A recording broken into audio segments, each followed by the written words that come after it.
Hi, this is Ashley Swartz, CEO and founder of Furious Minds. I'm here today at the TV of Tomorrow conference for B, and I'm so happy to be here. We had the conference in June, and we were reflecting back. It's interesting. I spoke to a lot of industry leaders, and we were suggesting that we gauge where the industry is at every year at a point in time of the TV of Tomorrow conference, how far we've come. So if we sort of we take a look back at where we've been, and we fast forward to today, it's quite interesting because we've seen a little bit of level setting in regards to, if we start with the second screen. So we talked about folks that are actually making waves and folks that are making real revenue. And a lot of that revenue is being tied to the broadcasters and the networks. It's content integration. We've had second screen players that haven't been able to necessarily drive audience until they started actually creating their own original content or partnering direct with broadcasters and networks to start integrating content as part of the experience.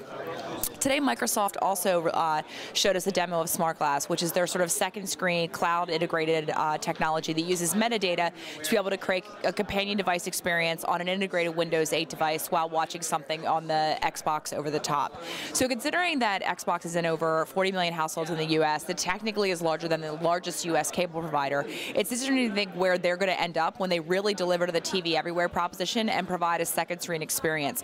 Microsoft noted that it's 80% machine driven and 20% human curated. So overall, everybody consistently has been going back to the fact that content is essential and content is king. Some folks have been saying context is queen, but at the end of the day, curation, delivering up the best content, and the fact that there's a shortage is still the thematic in the conversation that hasn't subsided. We talked a lot. The first panel was about commerce, which I thought was really interesting. And one of the great suggestions made by someone was that it's not about television commerce, it's just e-commerce on TV or video commerce. How do we start to use video more intelligently, specifically with the mobile and the tablet as a rich media device where people are receptive to interact, and if you give them an opportunity to do so, they will. For 60 years, we know that people may not be comfortable buying on TV, but they're absolutely comfortable making a purchase decision on television. How do we use that and the connected ecosystem of TV today to actually start to drive measurable outcomes for brands that invest in TV?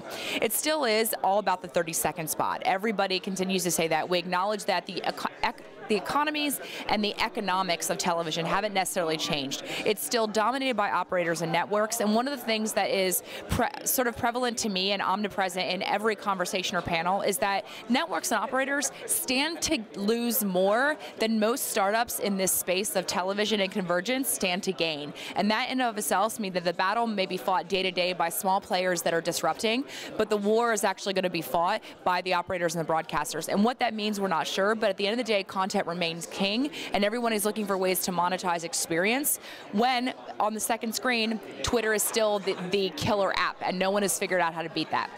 It's been a great show. Always happy to be here. Welcome comments or suggestions on our next segment at ashley@furious-minds.com. Happy holidays, and thanks for joining us. So I think that's number one need of the space. Is we need to focus on content. We need to get better content. The Disney deal with Netflix is heartwarming because that means there's going to be more